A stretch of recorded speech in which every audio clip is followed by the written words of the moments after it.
بئس ما اشتروا به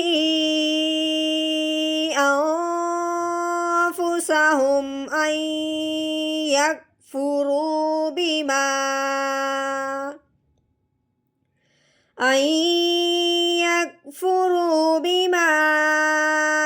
أنزل الله بغيا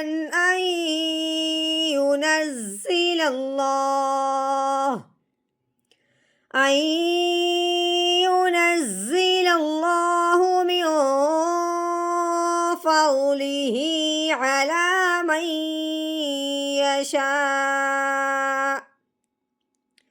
على من يشاء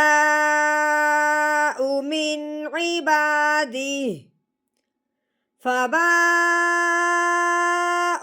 بغضب على غضب وللكافرين عذاب مهين.